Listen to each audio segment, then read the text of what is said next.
Qualche anno fa ero sul treno. Era una giornata abbastanza fredda, quindi mi stavo godendo davvero il tepore della carrozza.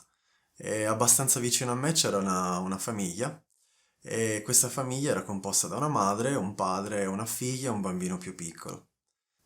Ero un po' in quella prima fase in cui, arrivato sul treno da fuori che fa tanto freddo, veramente stavo cercando di acclimatarmi e intanto ascoltavo quello che gli altri dicevano per farmi ovviamente i cavoli loro. E sento che questa famiglia stavano affrontando il discorso del dove andiamo in vacanza e così via.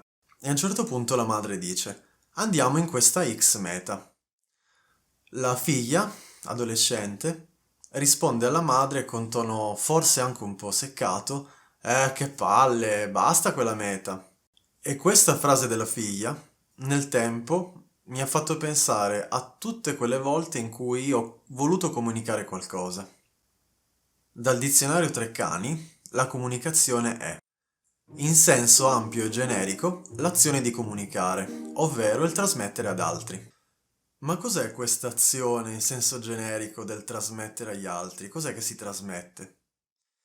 Mi sono immaginato, riprendendo l'esempio di questa famigliola, che la loro conversazione entrasse in un mio orecchio, mi scendesse dentro in qualche modo facesse qualche cosa dentro di me e mi spingesse, se io fossi stato lì a dover parlare con loro, a dare una risposta, a dover comunicare qualcosa o a scegliere di comunicare qualcosa.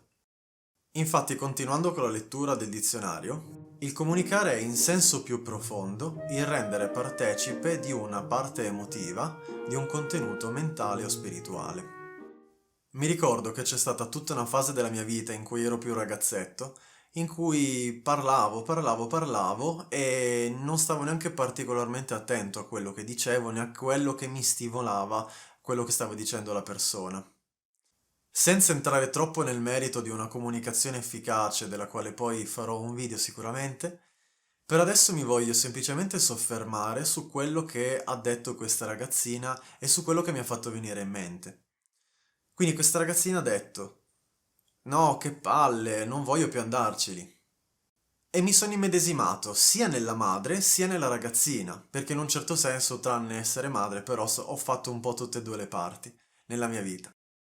La madre avrà pensato magari alla mia comunicazione, alla quale sottendevano tutti una serie di significati.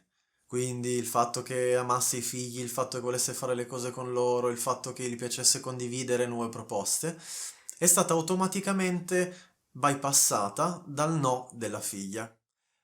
A suo modo, anche la figlia aveva tutto un background, quindi attraverso al che palle, sempre la solita roba, in realtà chissà che cos'è che voleva dire. E mi sono immaginato che se fossi stato nella sua situazione, fossi stata un po' figlia, magari sarebbe stata più ecologica, quindi un po' più efficace in un certo senso, questo tipo di comunicazione.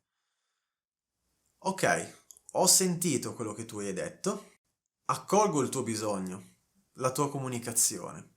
Anche per me è importante condividere del tempo con voi ed è ancora più importante condividere del tempo assieme, quindi con la mia famiglia, nel momento in cui facciamo delle cose nuove.